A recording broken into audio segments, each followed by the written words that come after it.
Chers amis, bonsoir. Nous sommes encore très contents de vous recevoir dans cette émission que nous préparons soigneusement pour vous donner l'occasion de découvrir les merveilles de la parole de Dieu et aussi les réalités que nous vivons chaque jour.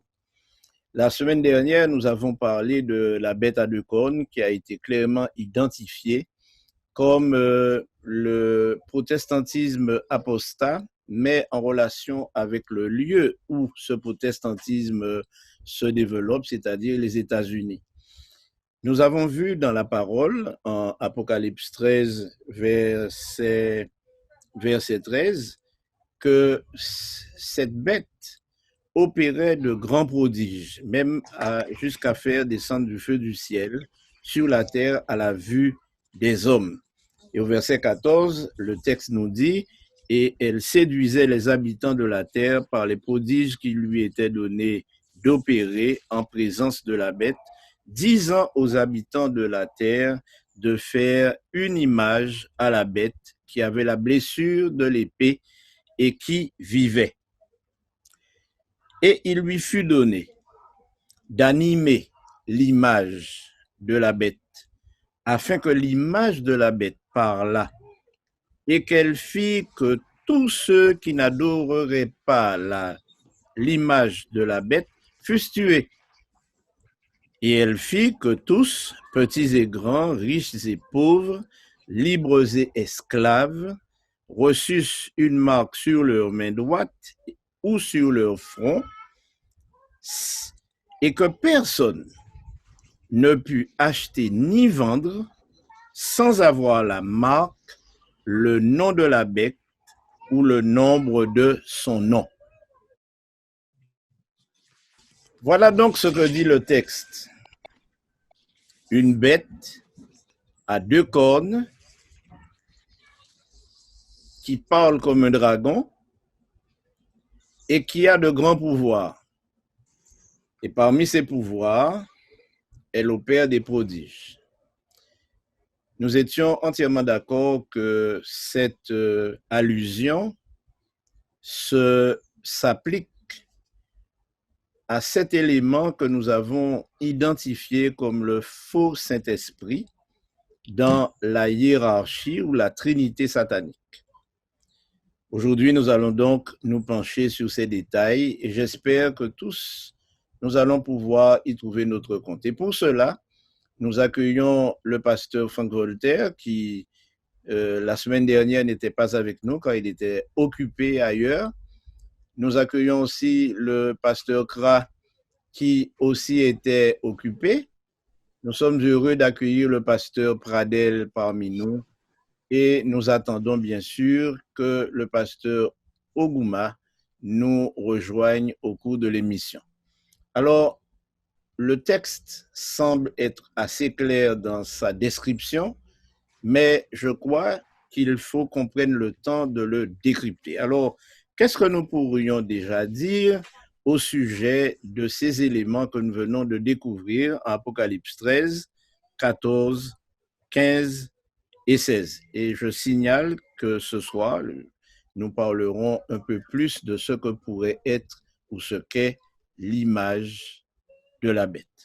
Alors, si je peux m'exprimer là-dessus, de façon très rapide, il apparaît dans ce texte une imposition en matière d'adoration. Nous rappelons que le livre de l'Apocalypse est traversé de part en part par la question de l'adoration, mais ici, là, les choses se précisent davantage parce que la question de l'adoration est liée d'autres phénomènes, des phénomènes de séduction, des phénomènes aussi de coercition.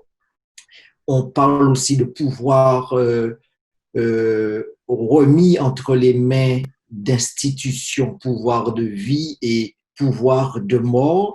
Il y a donc un ensemble qui nous amène à dire que la question de l'adoration devient brûlante, elle échappe à la sphère religieuse pour se retrouver dans le domaine législatif, dans le domaine politique, tous sont concernés, les riches, les pauvres, nul n'est exclu et par conséquent, tous devront se positionner sur cette question qui met en opposition, nous l'avons dit dès le départ, le dragon d'un côté, ou plutôt je devrais commencer par dire Dieu d'un côté, et dans la Trinité, le Père, le Fils et le Saint-Esprit. Et ici, là, nous avons découvert la fausse Trinité, le dragon, la bête qui vient de la mer et la bête qui vient de la terre, et aujourd'hui apparaîtra son image. Nous avons pris le temps de comprendre que Satan a mis en place une contrefaçon de la divinité pour induire les chrétiens de tous bords d'ailleurs, que ce soit ceux qui se réclament d'être d'un côté ou ceux qui se défendent de ne pas l'être. Nous réalisons que le dragon a déployé tous ses efforts pour qu'il y ait une confusion totale et que les chrétiens aient l'impression d'être dans une adoration réelle et authentique alors qu'ils sont déportés vers une forme erronée de l'adoration. Oui, pasteur, je crois que c'est exactement de ça qu'il est question, parce que, comme nous l'avons vu à travers l'histoire du christianisme, Satan a essayé plusieurs méthodes. Et l'une des méthodes a été cette méthode de persécution cruelle qui n'a pas abouti à grand-chose. Certainement, il y a beaucoup de personnes qui ont été tuées, mais plus ils mouraient, plus plusieurs personnes se donnaient au Christ. Et donc, la méthode utilisée à travers cette bête qui sort de la terre et qui a une suite logique avec ce dont nous parlons aujourd'hui, c'est la méthode attractive qui fait en sorte que beaucoup de personnes sont séduites parce que là, il s'agit d'entrer au cœur même de ceux-là qui ont décidé de se séparer de la première bête, le protestantisme. Donc, la méthode pour entrer là a été cette mauvaise interprétation de la Trinité et du Saint-Esprit que nous voyons clairement dans les textes que vous avez lus à travers les prodiges et les miracles. Je veux rappeler deux éléments qui nous permettront d'avancer à petits pas vers le point de notre étude. Nous avons observé et fait observer à nos auditeurs que notre intention n'est pas de provoquer une réaction de tristesse chez eux, ni même de révolte par une dénonciation qui ne correspondrait pas à notre intention. Notre intention est de montrer les choses clairement. Et l'histoire ainsi que la Bible donnent des éléments, nourrissent notre raisonnement de manière à ce que nous puissions avancer et comprendre les mystères. Alors j'aimerais partager avec vous une déclaration. Cette déclaration, nous la trouvons dans plusieurs revues, nous la trouvons dans plusieurs encyclopédies et dans plusieurs dictionnaires. Et dans les recherches que nous avons effectuées, voilà ce qui est dit. Le titre officiel de la papauté est Vicarius Filii Dei ou vicaire du Fils de Dieu. Nous pouvons trouver ceci dans le Wikipédia, dans différentes autres publications. Et cette publication qui nous présente le pape, son titre, vicaire du Fils de Dieu, nous place devant quelque chose d'inédit. Inédit parce que le vicaire est un remplaçant. Et la déclaration qui accompagne celle-là est d'une autre nature parce que vicaire du Fils de Dieu, remplaçant du Fils de Dieu, et cela voudrait dire que Dieu n'a plus besoin de se manifester dans la vie des humains, il ne lui suffit que de se référer à cette personnalité qui se présente comme son remplaçant. Et d'ailleurs, dans certaines productions de l'Église catholique, il est dit que le pape est non seulement le représentant de Christ, mais il est Christ lui-même. Ce qui signifie que lorsqu'on se réfère à sa personne, à sa personnalité, on tombe sur Jésus et il est donc celui auquel on doit se référer pour aller à Jésus. Et nous avons vu aussi la semaine dernière, pour ceux qui s'en souviennent, que en tant que vicaire du Fils de Dieu, le pape ou la papauté, nous allons dire ça, le système papal semble avoir la possibilité et le droit de pardonner les péchés, ce que nous avions considéré comme un blasphème selon ce que le texte nous dit en Apocalypse 13, que ce pouvoir, cette bête qui monte de la mer, est pleine de noms de blasphème contre le nom de Dieu, contre son trône, contre son autorité. Ce point étant fait, je crois que nous pouvons aller plus loin dans l'étude d'aujourd'hui. Oui, Pasteur Pradel? Oui, effectivement. Donc, j'ai pris un peu de temps pour intervenir parce que étant absent déjà 2 fois de suite, alors j'ai voulu voir un petit peu où étions-nous par rapport à la discussion et tu fais bien de venir de donner cette précision-là. Effectivement, donc, je pense qu'on a déjà défini la bête qui monte de la mer. Donc, la bête qui monte de la mer, c'est bien la papauté, donc il n'y a pas d'ambiguïté, l'histoire et tous les éléments nous le permettent de le voir. Et maintenant, les éléments que tu apportes, eh bien, nous permettent de voir que ce que cette puissance devait réaliser, devait faire, eh bien, cela se vérifie encore, se vérifie par les déclarations même de cette puissance. D'accord? Après, maintenant, nous avons la bête qui monte de la terre. La bête qui monte de la terre, je crois que ça a été défini aussi, je le crois, que c'est bien, il s'agit bien donc de l'Amérique. Il s'agit bien de l'Amérique, cette bête qui monte de la mer, avec sa constitution, une constitution politique, mais aussi religieuse. Maintenant, on veut faire mention des 2 corps. Maintenant, au verset 13, elle opérait des grands prodiges, même jusqu'à faire descendre du feu du ciel sur la terre à la vue des hommes. Je crois qu'elle l'avoir dit une fois déjà, que certainement ça peut faire allusion, hein, et quand on considère l'Amérique comme étant cette bête qui monte de la mer, et on a déjà dit, c'est pas la connotation bête, c'est pas ça le problème, c'est juste pour identifier une puissance. On considère l'histoire, on va voir que c'est la première puissance qui va utiliser la bombe atomique.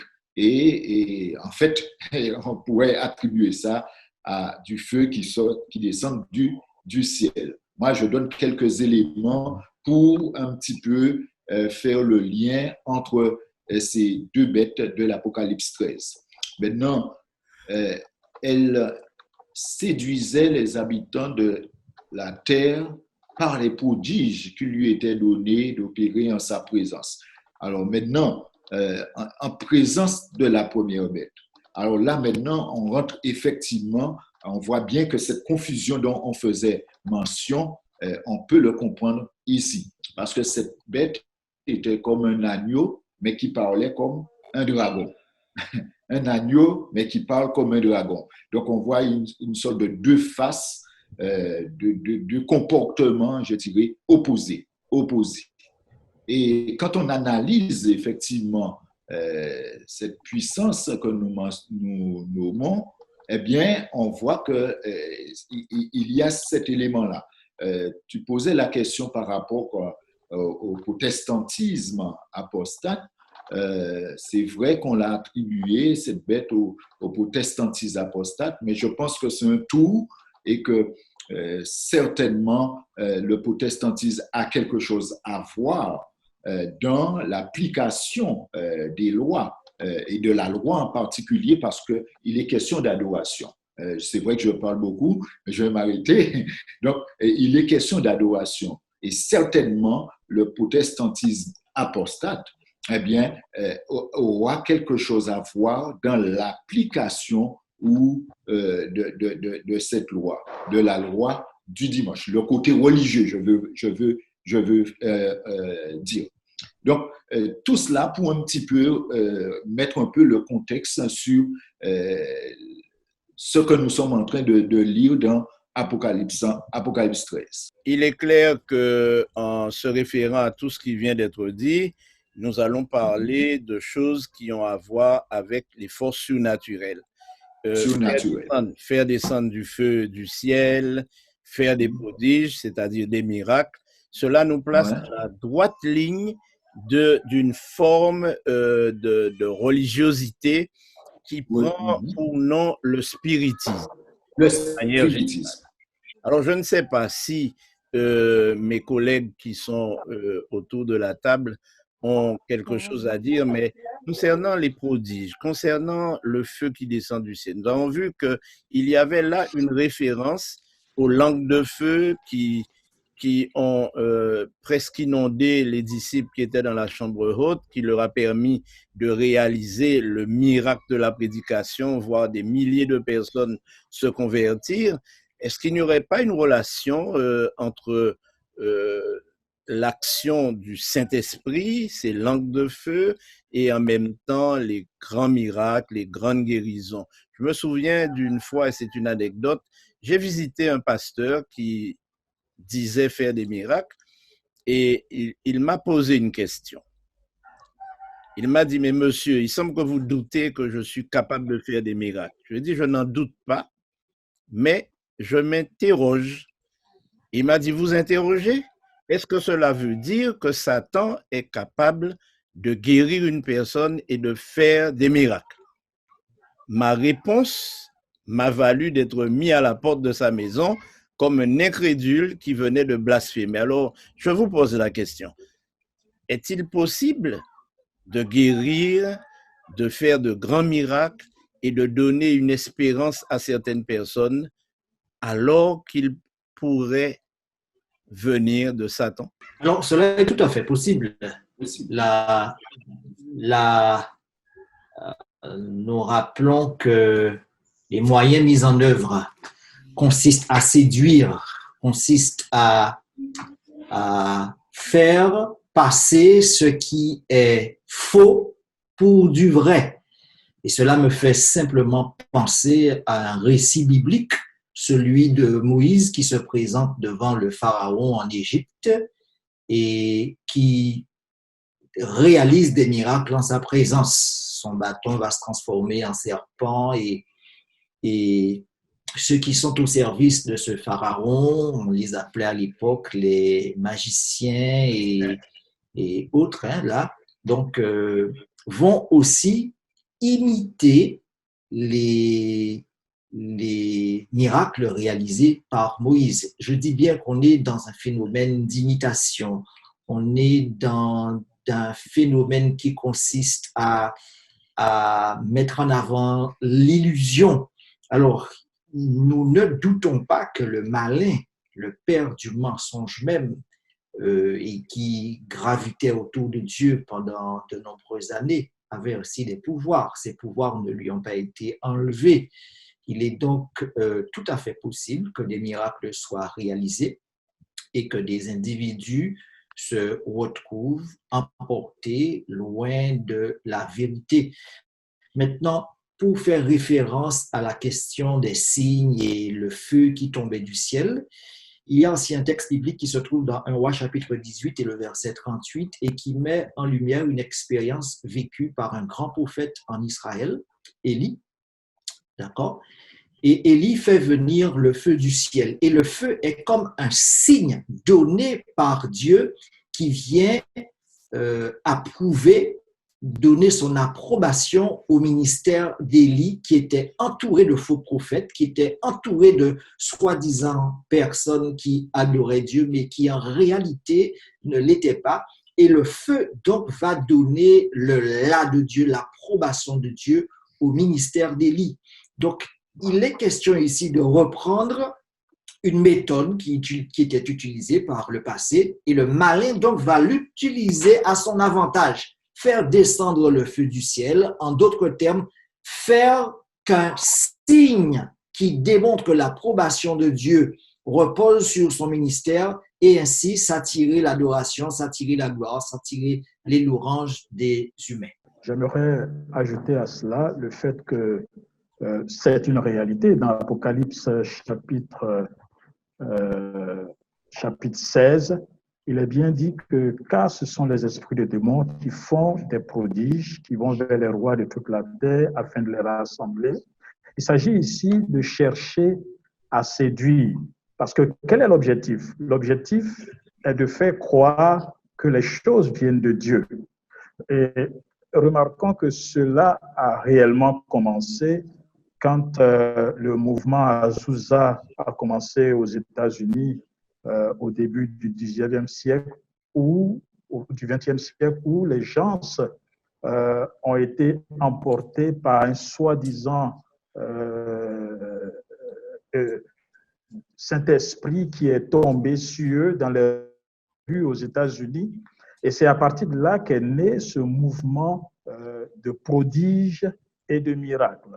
Et nous comprenons bien que c'est suite à la prophétie sur la bête qui vient de la terre, qui apparaît aux États-Unis et qui séduit à travers des prodiges et des miracles. Donc, nous devons comprendre que, en fait, Dieu n'a pas besoin de miracles pour prouver qu'il existe. C'est le diable qui aimerait prouver son existence à travers des prodiges et des miracles. Alors, j'aimerais rajouter un élément, pasteur Roger. Alors, cette allusion à la question des miracles pour authentifier un ministère, pour usurper le pouvoir même de Dieu, a été aussi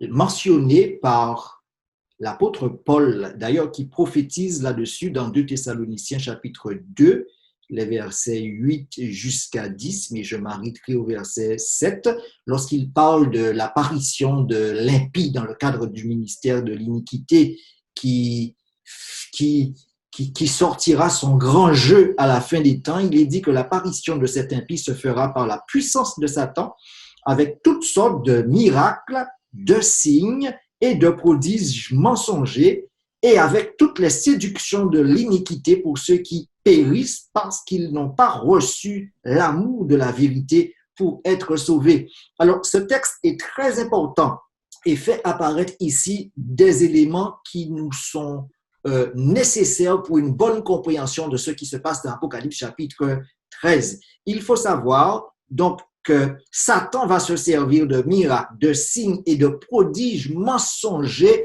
afin d'attirer les autres à lui. Donc, il nous faut être vigilants. Mais les personnes qui vont se laisser attirer par cela, ce sont des personnes dans lesquelles nous n'allons pas, où Dieu ne retrouvera pas l'amour de la vérité. Et voilà ce qui peut nous galvaniser contre les sophismes du diable.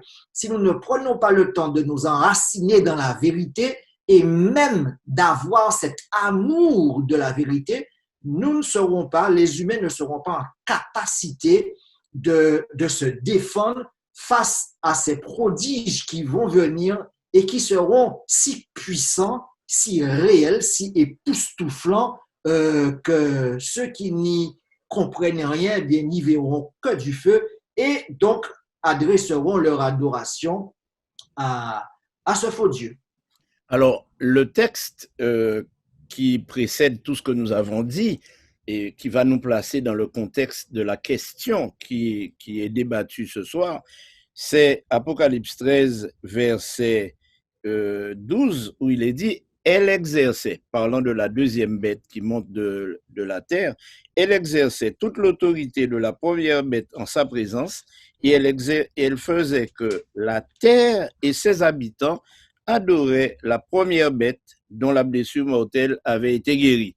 Et le verset suivant, elle opérait de grands prodiges. Donc, cela signifie que, selon ce que nous avons dit, il y a une identification de cette bête ou de ce mouvement qui va donc apparaître pour tourner les yeux vers le premier pouvoir et inviter les habitants de la terre à lui faire une place spéciale. Alors, je vous invite à regarder une petite vidéo sur laquelle vous allez réagir. Nous sommes cet après-midi en direct depuis le stade olympique de Rome, érigé au nord-ouest de la ville. Stade dans lequel se tient le 37e Rassemblement national du renouveau dans l'esprit, le renouveau charismatique. Et les quelques 50 000 participants accueillent à présent le pape François au milieu d'eux pour présider un moment, un temps donc de cette rencontre, née de la rencontre entre de jeunes étudiants catholiques avec des pentecôtistes aux États-Unis et d'autres communautés charismatiques ainsi que des délégations œcuméniques ont également été conviés à cette rencontre aujourd'hui en ce stade olympique romain. Sachez que ce rassemblement annuel se tient habituellement à Rimini, au nord de l'Italie, sur la côte adriatique, mais a donc été déplacé pour se tenir à Rome, dans une volonté de souligner sa proximité avec le pape, dans la ligne de son exhortation apostolique Evangelii Gaudium. Très Saint-Père, Padre Santo, che gioia, chiedo allo Spirito Santo di mettere quelle joie! i sentimenti di gratitudine, Je demande l'affetto filiale che sono in à l'Esprit Saint 52.000 La- fratelli e sorelle l'aspect de gratitude tutta l'Italia e da de 50 tous ces fidèles del mondo. venant d'Italie et de 55 pays du monde. Nous voulons que vous priez pour nous et nous aussi, nous prierons pour vous. Ce sera l'Esprit qui conduira cette rencontre et nous demander qu'il puisse inspirer à votre cœur de père et de pasteur les paroles nécessaires. Merci Saint-Père pour votre présence. Invoquons l'Esprit Saint. Souvenez-vous que le renouveau charismatique est, de par sa propre nature, œcuménique. La communauté catholique se réjouit de ce que l'Esprit Saint réalise dans les autres églises. Demandons désormais à la Vierge Marie, prions-la avant la bénédiction. Alors, comment réagissez-vous à cette vidéo? Ok, peut-être que je vais commencer. Je vois là clairement comment est-ce que le diable était d'imiter tout ce que Dieu met en place. Il a imité le samedi que Dieu a mis en place par un autre jour, le dimanche. Il a même choisi un autre type de mariage par rapport au mariage initial que Dieu a mis en place. Il a aussi imité une autre Pentecôte par rapport à la Pentecôte qui a eu lieu quand Jésus est monté au ciel, où l'Esprit de Dieu est descendu sur les gens, et nous savons comment cela s'est passé. Une autre Pentecôte qui malheureusement attire beaucoup de gens. Et là, nous voyons clairement ce que dit le livre d'Apocalypse chapitre 13, cette liaison et le fait que la bête qui sort de la terre s'allie et démontre l'image de la véritable bête. On voit bien les choses se mettre en place et très bien. Le lien est bien établi entre, je vais dire, tout à l'heure, j'ai prononcé le protestantisme apostate avec effectivement la papauté. Ce lien est là. On a fait mention du spiritisme. Il y a ces trois forces sont en action parce que toutes les manifestations qui sont faites ne peuvent être faites. Et tu as posé la question, est-ce que le diable peut faire des miracles? Bien entendu, nous l'avions dit, et les textes le précisent, eh bien, ces faits sont là pour montrer que ce que la Bible dit dans l'Apocalypse 13 est en train de se mettre en place ou est en place. Et maintenant, on voit bien le lien qui existe entre les groupements charismatiques avec la papauté Et tout cela pour montrer la véracité de ce qui est écrit dans Apocalypse 13. Alors, avez-vous noté que dans ce que nous venons de voir, parce qu'il y a quand même des détails qui ne doivent pas échapper, que ce mouvement est né d'une rencontre entre les jeunes étudiants catholiques aux États-Unis et des jeunes étudiants pentecôtistes. Et ils ont donc créé ensemble un mouvement qui va embraser le monde, puisque dans cette rencontre à Rome, il y a plus de 55 pays. Et j'ai souri en regardant cette vidéo et on a vu ici une mise en scène extraordinaire du texte que nous sommes en train d'étudier dans Apocalypse chapitre 13. Vous avez d'un côté le catholicisme représenté par son premier chef, et vous avez de l'autre côté un mouvement charismatique issu d'une branche du protestantisme et dans une forme d'alliance, d'accord, offre un culte. Et il va de soi pour nous qui sommes des étudiants de la Bible que ce culte ne peut être adressé au Dieu créateur du ciel et de la terre.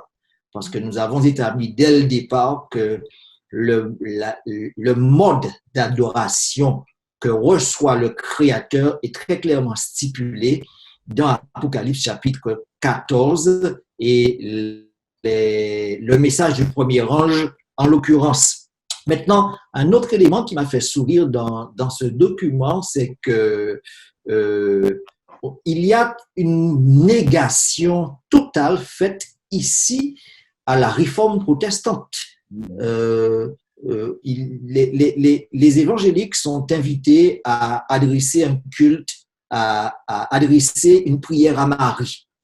Il est très clairement établi au travers de la réforme que nous n'avons pas d'autre moyen d'aller à Dieu que par Jésus, que le juste vivra par la foi, que le Christ est le pilier du christianisme, et qu'au grand jamais Dieu n'a donné l'autorisation de remplacer la prêtrise souveraine de Christ et qu'il est le seul à accorder et à offrir le pardon aux humains.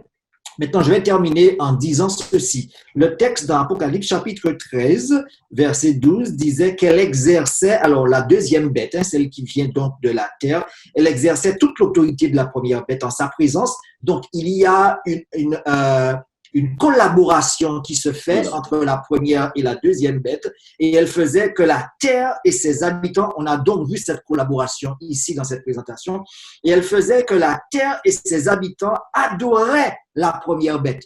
Lorsque nous analysons un peu la construction grammaticale, littéraire même de ce texte, il apparaît ici une chose fondamentale, que la deuxième bête prépare dans le temps la terre, d'accord, prépare dans le temps la conscience humaine afin que l'adoration finale bien soit due à cette première bête.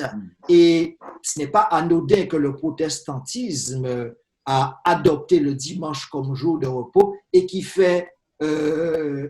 ouvre la voie à l'adoration qui est adressée directement à cette première bête. Alors, pour compléter ce qui vient d'être dit, j'aimerais que vous relisiez ceci par rapport à la remarque qui a été faite.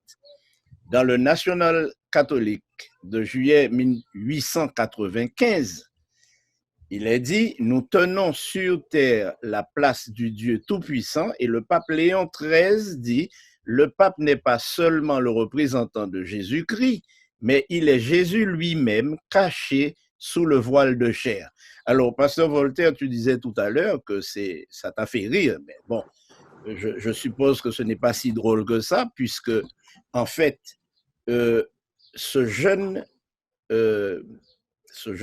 protestant, j'allais dire, entre guillemets, parce que là, maintenant, nous allons voir tout à l'heure, est-ce qu'il y a vraiment un protestantisme? Est-ce qu'on peut parler de protestantisme? Mais ce jeune pentecôtiste, premièrement, s'adresse dans un langage très poli au pape qu'il qualifie de Saint-Père. Saint-Père. Et en plus, il lui demande d'invoquer le Saint-Esprit parce que c'est lui qui va tout coordonner. Et tu dis, mais on devrait s'adresser à Jésus. Mais pourquoi le pape va-t-il s'adresser à Jésus s'il est Jésus lui-même? Il n'a plus besoin de s'adresser à Jésus. Et il se tourne maintenant vers Marie, parce qu'il faut le dire clairement, la religion catholique n'est pas seulement chrétienne, mais elle est mariolâtre, c'est-à-dire qu'elle adore Marie, la mère de Mariolatrie. Et cette mariolatrie s'exprime ici, puisque le Père qui est invité à prier pour ce mouvement qui est en train de se créer, dit d'abord, eh bien, parlons d'abord, prions la Vierge Marie. Et comme tu l'as fait remarquer, Pasteur Voltaire, on se tourne vers la Vierge Marie pour demander au Saint-Esprit d'intervenir dans la vie des chrétiens catholiques qui sont là, parce qu'il y a des catholiques et protestants. Alors évidemment, cela nous place dans le contexte du texte qui nous dit que la deuxième bête devait faire une image de la première bête. Et cette image, elle prend forme dans le spiritisme, elle prend forme dans le mouvement charismatique que nous voulons voir, parce qu'en réalité, les chrétiens qui sont là adorent déjà le pape. Ils l'adorent, ils le vénèrent et ils le remercient. Et je signale que cet événement est la première fois où un pape de l'Église catholique participe à un mouvement charismatique. Mais savez-vous pourquoi? Eh bien, c'est parce que le pasteur Bergoglio, c'est-à-dire l'évêque, le cardinal Bergoglio, qui est actuellement le pape François, il a été nommé le superviseur du mouvement charismatique quand il était en Argentine. Et maintenant qu'il est pape, il va donc encadrer ce mouvement qui lui rend une certaine adoration, une certaine vénération, et l'encourager à continuer dans cette voie. Alors, mes amis, ici, ça ne doit pas nous faire rire, parce que la Bible nous enseigne que la mise en place de ce mouvement va nous entraîner beaucoup plus loin.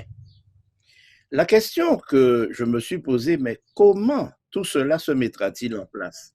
Parce que beaucoup de personnes doutent et disent, mais comment voulez-vous que les protestants se mettent d'accord avec les catholiques? C'est incompatible. Les protestants ont abandonné les catholiques, ils ont toujours fait la guerre, ils ont été persécutés. Il y a des millions, près de 50 millions de protestants sont morts pendant l'Inquisition et simplement parce qu'ils ne reconnaissaient pas le pouvoir du pape. Comment est-ce possible? Alors, je vous invite à regarder une deuxième vidéo. Je suis heureux de vous parler de cette chose magnifique qui se passe en ce moment dans l'Église à propos de l'unité des chrétiens, si cher à l'abbé Paul Couturier, ce prophète de l'œcuménisme. Nous sommes en train de vivre un moment extraordinaire de la vie de l'Église et vous allez entendre cette très très belle vidéo, ça dure que 6 minutes. C'est le pape qui explique ce qu'il vit par rapport aux évangéliques en Pentecôte. Et dans ce message, il dit cette phrase que nous retenons comme titre de cet enseignement que vous allez recevoir: le miracle de l'unité a déjà commencé. Alors, j'ai 5 bonnes nouvelles. Première bonne nouvelle, c'est ce qui s'est passé en 1999, 482 ans après. Finalement, les luthériens et les catholiques se retrouvent et ils sont d'accord, et d'autres ont signé, les méthodistes, etc., ont signé sur la question de la justification. Très bonne nouvelle. En effet, le 31 octobre 1517, Martin Luther affiche ses 95 thèses sur la porte de l'église du château de Wittenberg en Allemagne, marquant le début de la réforme protestante en Europe. Catholiques et protestants se divisent en particulier sur la manière dont l'homme est justifié, c'est-à-dire rendu juste par la grâce de Dieu au moyen de la foi en Christ, et sur la place à donner aux bonnes œuvres dans le salut. 482 ans après, le 31 octobre 1999, après des siècles de division et d'incompréhension, un accord est signé entre l'Église catholique et la Fédération luthérienne mondiale, marquant un tournant décisif dans le dialogue œcuménique. Deuxième bonne nouvelle. En ce moment, il y a un rapprochement entre certains évangéliques pentecôtistes et certains catholiques. En gros, les catholiques, c'est 1,3 milliard et les évangéliques pentecôtistes, en ce moment, c'est à peu près 750 millions. Alors si les deux sont ensemble, la bonne nouvelle, c'est quoi? C'est que 2,50 milliards de chrétiens sont d'accord sur les questions éthiques, les questions de la famille, etc. C'est très important. Kenneth Copeland est un prédicateur pentecôtiste américain. Lors du dernier rassemblement annuel des leaders de l'organisation au Texas, le 21 janvier 2014, il invite l'évêque épiscopalien évangélique, Tony Palmer, à prendre la parole devant l'Assemblée. Mais celui-ci est venu avec un cadeau inattendu, une vidéo du pape François qui leur est spécialement adressée. Pourquoi est-ce un moment historique? Parce qu'en 1999, l'Église catholique romaine et l'Église protestante luthérienne ont signé un accord mettant fin à la protestation. C'est seulement par la grâce, au moyen de la foi en l'action salvifique du Christ, et non sur la base de notre mérite, que nous sommes acceptés par Dieu et que nous recevons l'Esprit Saint qui renouvelle nos cœurs, nous habilite et nous appelle à accomplir des œuvres bonnes. Frères et sœurs, la protestation de Luther est du passé, et la vôtre. En 1999, cela a été signé par la Fédération luthérienne mondiale. Plus tard, environ 5 ans après, le Conseil méthodiste mondial a signé le même accord. Donc ce soir, le pape. C'est un moment historique. C'est un moment d'histoire d'avoir un pape qui nous reconnaisse comme frères et sœurs, qui nous parle comme à des frères et sœurs, et nous envoie un message. Et vous allez voir le contenu du message. Chers frères et sœurs, je ne vais parler ni italien, ni anglais, mais avec le cœur. Une grammaire simple, avec 2 règles. Aime Dieu au-delà de tout, et aime l'autre, parce qu'il est ton frère et ta sœur. Et avec ces 2 choses, nous pouvons aller de l'avant.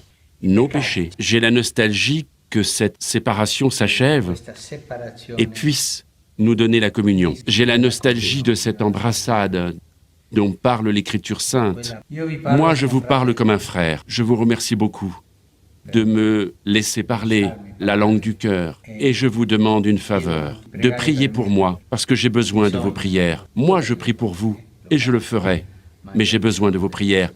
Priez le Seigneur pour qu'il nous unisse tous, parce que ceci est un miracle. Le miracle de l'unité est déjà commencé. Je vous demande de me bénir, et moi je vous bénis.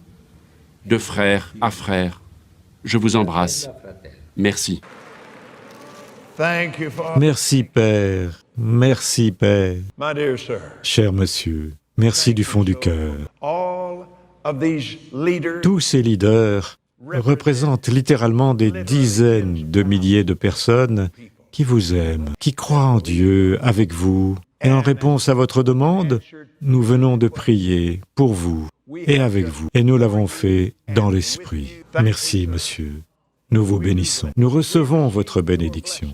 Cela est très, très important pour nous et nous vous bénissons de tout notre cœur. Nous vous bénissons de toute notre âme et nous vous bénissons de toute notre force et nous vous remercions, monsieur. Troisième bonne nouvelle, c'est ce qui se passe en ce moment pour les orthodoxes. Parce que si les orthodoxes se mettent d'accord, alors avec les catholiques, ça sera très facile de faire l'unité. Quatrième bonne nouvelle, ce qui se passe en ce moment entre les catholiques et les anglicans. Et enfin, dernière bonne nouvelle, je termine par la dernière, mais elle me tient à cœur parce que je suis catholique, c'est que j'ai l'impression que l'Église catholique est en plein renouvellement. Tony Palmer, qui est l'un des meilleurs amis du pape, est décédé en 2017. Mais à cette rencontre avec Kenneth Copeland, qui est un leader éminent du mouvement pentecôtiste, Tony Palmer dit « La protestation est terminée. Si la protestation est terminée, pourquoi y a-t-il des protestants ?» Ce qui signifie que nous sommes en train d'assister de manière claire à l'union de 2 forces qui s'étaient toujours opposées depuis des siècles. Et cette unité-là représente quelque chose de bien précis. Est-ce que vous avez une idée de ce que cela représente? Pasteur Voltaire, Pasteur Pradel, Pasteur Kra. Qu'est-ce que nous pourrions dire à nos auditeurs concernant ce que nous venons de voir, ces phénomènes qui échappent à notre vue, mais qui se réalisent dans l'ombre tout en étant en pleine lumière?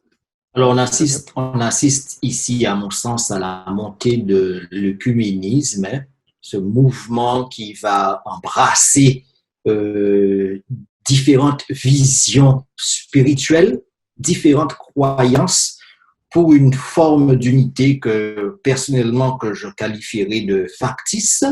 Alors, ce qu'il y a d'intéressant, c'est que lorsque nous retournons dans les annales de l'histoire, nous découvrons que les protestants jadis étaient considérés comme des hérétiques.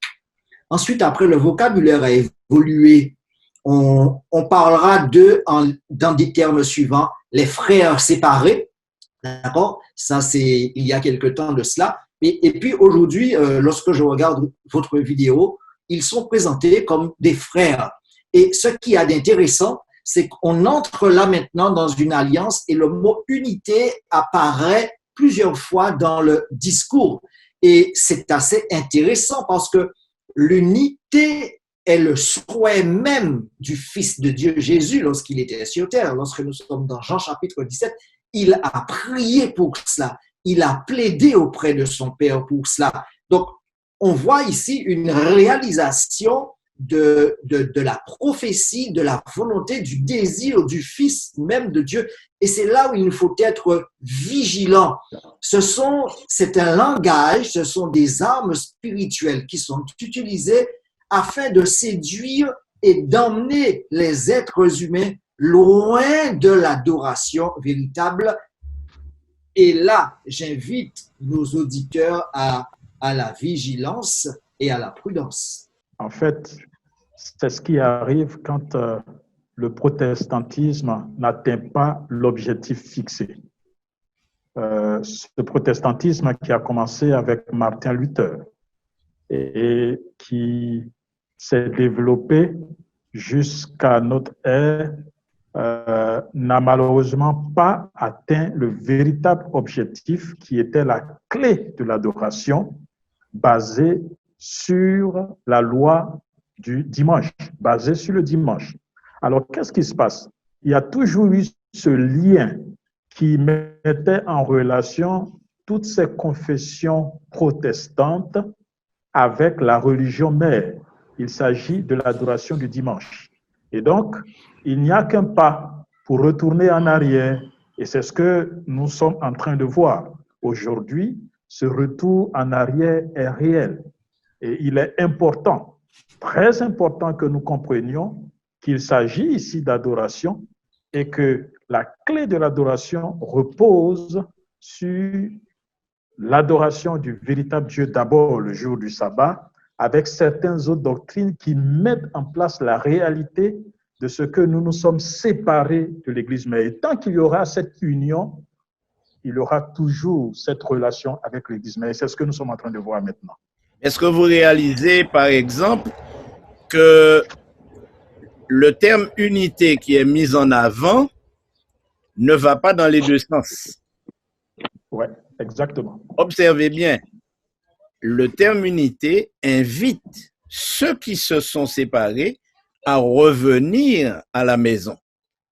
Alors que nous pourrions éventuellement entendre le chef de l'Église universelle dire, bon, comme vous aviez raison dans ce que vous aviez dit, eh bien, nous invitons tous nos membres ou tous nos fidèles à vous rejoindre dans cette authenticité de la parole. Mais là, nous avons le contraire qui se fait, c'est-à-dire les mêmes raisons qui ont poussé Luther à revendiquer que c'est Jésus seul et qui s'opposait au fait que Marie, les saints étaient implorés, eh bien, ce sont les mêmes protestants qui maintenant se tournent vers l'Église mère en disant, bon, ok, nous revenons à la maison. Il apparaît ici dans ce document un détricotage intelligent du protestantisme.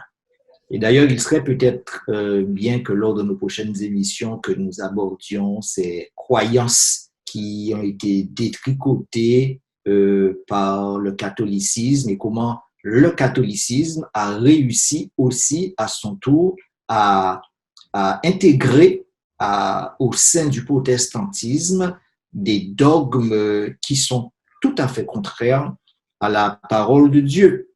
Le protestantisme avançait une croyance fondamentale, c'était le salut par grâce au travers de la foi.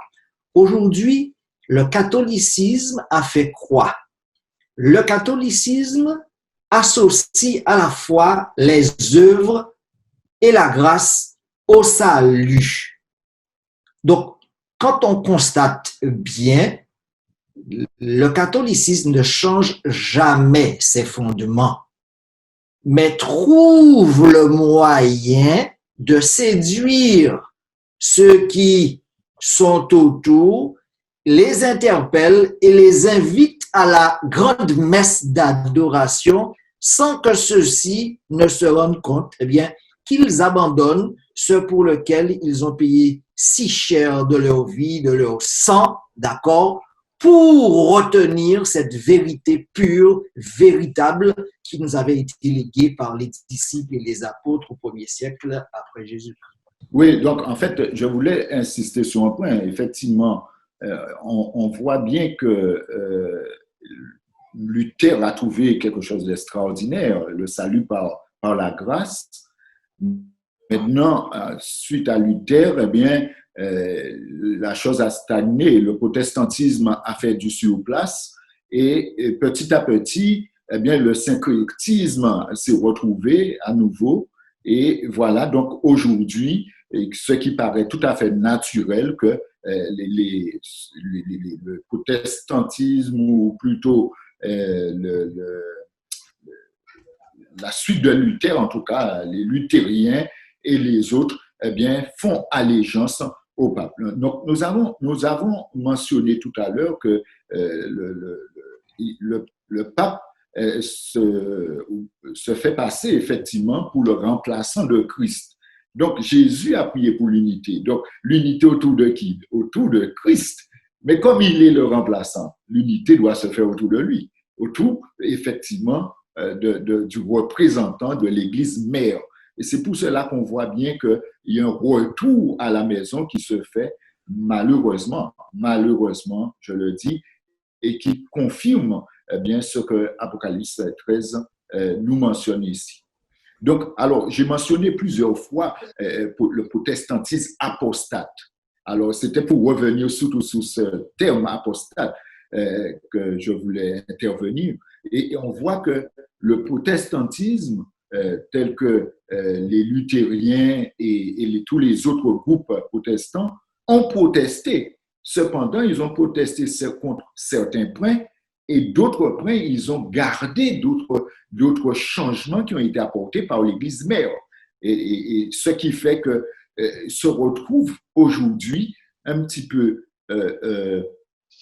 en lien avec l'Église mère et ne voient pas de complications, de difficultés de retourner à la maison parce que n'ayant pas protesté pour tous les points qui ont été rajoutés. Et c'est pourquoi on dit que c'est le protestantisme apostat.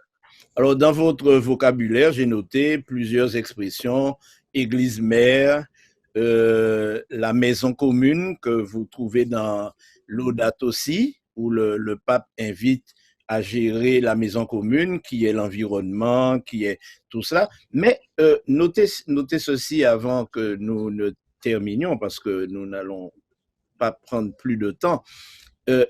Nous sommes venus pour parler de l'image, en fait. Et je me suis posé la question, est-ce que le spiritisme, allié à l'écuménisme, allié à cette volonté du dialogue interreligieux qui est recommandé ici et là, ne serait pas un peu l'image de la bête? Il y a lieu de croire que ce sont des éléments tout à fait qui participent à former cette image. Parce qu'il est question de séduire les habitants de la terre. Cependant, je pense que l'image de la bête n'a pas encore fait totalement son apparition. Lorsque je parle dans ces termes, je fais remarquer que cette image arrive avec un pouvoir politique, un pouvoir législatif, un pouvoir de coercition, et va donc contraindre les habitants de la terre à l'adoration de la première bête. Jusque-là, dans ce que nous avons évoqué comme élément, nous ne voyons pas encore la dimension coercitive dans la démarche. Nous voyons jusque-là la dimension séduction, appel, invitation. Voilà. Maintenant, peut-être que lors de notre prochaine rencontre, nous allons faire davantage de lumière sur cette image, mais il y a lieu tout de même, en effet, de voir ici un préambule des premières briques d'une nouvelle organisation, d'une nouvelle entité qui se pose et qui invite riches, pauvres, grands, petits, esclaves et libres à adresser leur adoration à la fausse Trinité. Oui, effectivement, donc je dirais que l'image, bon, c'est vrai que petit à petit, on va découvrir les choses, mais l'image, c'est en premier lieu, on va voir que c'est l'union entre l'Église et l'État. L'Église et l'État. Maintenant, tout cela amplifié par cette union des trois puissances, et la Bible appelle ces trois puissances les trois esprits. Et bon, je ne vais pas mentionner l'autre nom, disons les trois esprits malins. Donc, le spiritisme, le protestantisme et bien entendu le catholicisme, cette union-là, tout cela, c'est ce que nous sommes en train de constater en tout cas.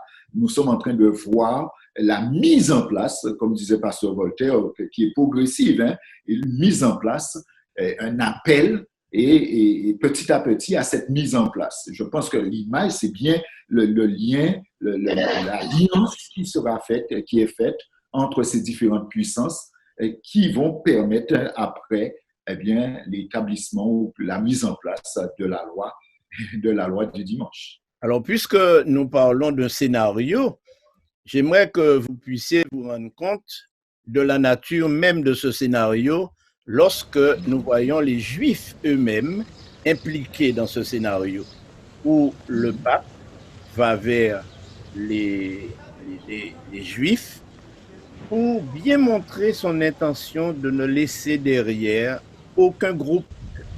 Car ce qui est important, c'est que cette unité et cette image qu'il veut donner de lui, parce qu'il ne faut pas oublier que nous sommes là carrément dans tout ce qui est image, c'est-à-dire le symbolisme des images qui permettent de réaliser qu'il y a effectivement une volonté de réaliser une unité autour de sa personne, autour de son pouvoir, et c'est au nom de ce pouvoir, maintenant, qu'il invite les grands, les puissants, les nations de la terre à se réunir pour réaliser un plan.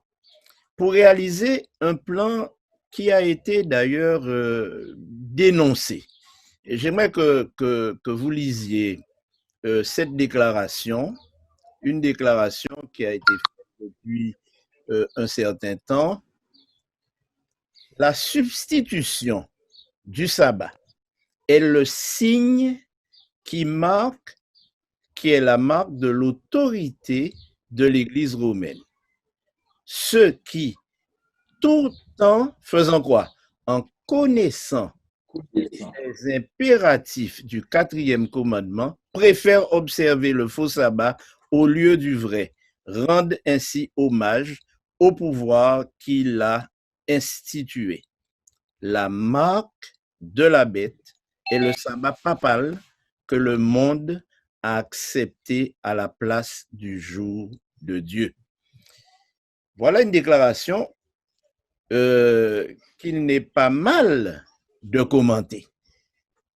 En 1885, quelqu'un écrivait ce texte et qui dit de manière très claire que nous approchons du moment. Et nous approchons de quel moment? Du moment où justement cette fameuse marque de la bête, mais aussi l'image va se former. Et c'est pourquoi je vous invite là maintenant à lire la suite de cette déclaration. La suite, c'est: nous approchons de ce temps à grands pas, quand les églises protestantes s'uniront avec le pouvoir civil pour prêter main forte à une religion mensongère dont les ancêtres avaient subi les plus cruelles persécutions pour s'être opposés à elle, alors le sabbat papal sera imposé avec l'appui conjugué de l'autorité de l'Église et de celle de l'État. C'est étonnant, n'est-ce pas? Étonnant que ceci ait... Oui, cela nous fait revenir quelques siècles en arrière. Hein. On assiste ici là à une rétrogradation de l'humanité dans ses avancées, dans son développement intellectuel, dans son développement spirituel, lorsque les êtres humains se retrouveront embrigadés, lorsqu'ils se retrouveront contraints, privés de leur liberté et des libertés les plus essentielles, les plus fondamentales. Nous parlons de liberté de conscience, nous parlons de liberté d'adorer ou de ne pas adorer. Lorsque ces choses seront enlevées aux êtres humains et qu'ils seront forcés et contraints de reconnaître une créature comme étant Dieu, bien, l'humanité sera arrivée bien bas et ce sera, à mon sens, le signal donné pour que le Dieu puissant, créateur du ciel et de la terre, restaure l'ordre, restaure l'harmonie dans l'univers et que toutes ces tergiversations qui ont émaillé l'histoire, qui ont fait d'ailleurs même l'histoire, la triste histoire humaine, ne soient plus. Alors, la dernière vidéo que vous avez passée, elle m'interpelle parce que le judaïsme, en quelque sorte, est la mère du christianisme. Et au cœur du judaïsme, vous avez les 10 paroles de Dieu, vous avez le décalogue et notamment le sabbat qui apparaît comme une valeur sûre, mais là qui est tout à fait mise de côté. Et donc, on a une nouvelle, un nouveau principe donc, qui va apparaître et qui va donc renier le sabbat comme étant le jour d'adoration de Dieu pour la mise en avant de croyances et de principes qui s'enracinent dans de la manipulation humaine, des désirs non sanctifiés et qui prennent leur source directement dans celui qui avait voulu prendre la place de Dieu dans le ciel. Alors, donc, je voulais juste ajouter à cela, effectivement, et là, ça nous permet de voir, quand on voit ces différentes vidéos, particulièrement où le responsable religieux catholique dit, mais j'ai 4 bonnes nouvelles. Et les bonnes nouvelles, c'était les ralliements des grands groupes, je dirais. D'accord? Les luthériens, les pentecôtistes et tout cela. Et maintenant, on voit un peu le ralliement même du judaïsme. Donc, les grands groupes se rallient. Maintenant, qu'est-ce qui va rester? Il va rester un petit groupe de fidèles je pense à l'Apocalypse qui dit le reste de fidèles qui va continuer à défendre le sabbat de l'Éternel. D'accord? Mais le grand groupe, il y a un ralliement qui se fait. Et c'est là qu'on voit que la mise en place de l'obligation d'adoration au sabbat papal, eh bien, va devenir presque une évidence pour eux. Il ne reste plus pas grand monde, imposons la chose, et maintenant, il n'y aura pas de résistance d'ailleurs.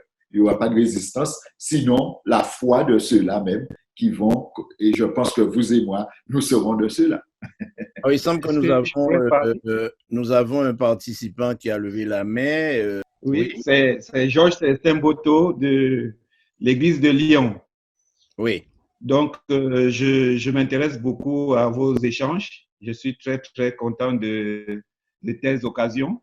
Alors, je voulais tout simplement intervenir en disant que ce n'est pas seulement à ce moment où la marque de la bête sera imposée qu'on aura l'image, parce que ça, c'est déjà l'action de l'image, parce que l'image, elle est déjà là, parce que c'est cet esprit-là, cet esprit qui est toujours là à vouloir faire des choses contre Dieu, qui anime la papauté et ceux qui sont sympathisants de la papauté. Alors, ce que je voulais également faire remarquer, c'est que le spiritisme, il ne faut pas qu'on le néglige, parce que c'est quelque chose qui est d'une puissance parfois on ne voit pas les limites d'une telle puissance. On s'attend peut-être à voir des miracles, c'est vrai, il y a ça, mais c'est encore plus subtil que ça. Pourquoi? Parce qu'ils arrivent à pénétrer au sein de nos communautés, ils arrivent à nous emmener à négliger la vérité, et ils arrivent à nous enlever l'amour même de la vérité. Ce qui fait qu'on devient mûr à l'intérieur même de nos groupes, et après, ça devient plus facile quand on nous propose des doctrines qui ne viennent pas de Dieu, de les accepter. Parce que ces pentecôtistes-là, quel est leur rapport avec la vérité? Ces évangéliques, quel est leur rapport avec la vérité? Ils n'ont pas un rapport fondamental comme Luther l'avait avec la vérité. Donc, ils étaient déjà assez mûrs, bien préparés pendant des années à accepter une telle approche. Donc, moi, ça me fait beaucoup, moi personnellement, ça me fait, disons, ça m'interpelle beaucoup à rester vraiment ancré dans la vérité au sein même de nos communautés. Parce qu'aujourd'hui, j'ai l'impression que même à l'intérieur de nous, nous avons déjà des frères et sœurs qui sont déjà mûrs pour accepter la proposition qui viendra de l'autre côté.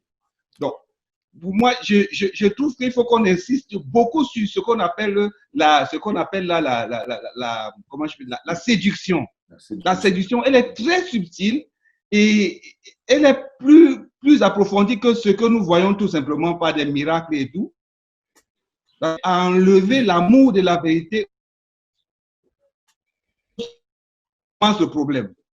Donc, avant d'arriver plus loin, je crois qu'il faudrait qu'on comprenne que ceux qui sont déjà dans ce genre de groupe, il faut voir leur rapport avec la vérité. Je crois qu'elle a changé au fil des années. Voilà pourquoi aujourd'hui, ils peuvent être là, facile pour eux de pouvoir accepter la main tendue du pape. Donc, c'est un peu ça ma contribution et franchement, ça m'interpelle beaucoup. Merci. Je crois que cette conclusion nous conduit à conclure effectivement parce que nous devons retenir quelque chose. Charismatique a pour racine charisma qui signifie les dons. Et aujourd'hui, nous avons beaucoup de chrétiens qui s'intéressent aux dons. Dons de langue, dons de guérison, dons de chasser des esprits. Nous avons d'ailleurs même certains spécialistes qui sont des chasseurs d'esprits, qui se présentent ainsi. Toutes ces choses sont des éléments qui attirent l'attention. Et Jésus, à qui ses disciples avaient posé la question, mais pourquoi tu ne fais pas descendre du feu du ciel sur ces gens qui ne croient pas en toi? Jésus a dit, même si je faisais les plus grands miracles qui existent, ils ne croiront pas non plus. Alors, je vous remercie d'avoir été là aujourd'hui parce que nous avons passé un très bon moment ensemble et cela anticipe l'étude que nous ferons la semaine prochaine. Et j'ai déjà le titre de l'étude que nous ferons la semaine prochaine. Préparez-vous parce que vous aurez encore des vidéos, des déclarations, et car le thème de la semaine prochaine sera le mystère de la grande Babylone. Alors préparez-vous parce que cela nous permettra de creuser encore autour de l'image qui se dresse. Vous savez que lorsque quelqu'un dessine un portrait ou quelle que soit la chose, il lui faut faire plusieurs traits successifs pour arriver à dessiner une image complète. Et c'est ce que nous essayons de faire dans notre émission, des traits successifs qui nous permettent finalement de découvrir l'image que le Seigneur nous demande d'observer. Alors, merci à Pasteur Voltaire, merci à Pasteur Pradel, merci aussi à Pasteur Kra, et nous vous donnons rendez-vous la semaine prochaine entre l'heure que vous avez et l'heure que vous avez eue aujourd'hui, et j'espère que par la grâce de Dieu, nous aurons plaisir à nous retrouver. Je vous souhaite donc une bonne semaine en Jésus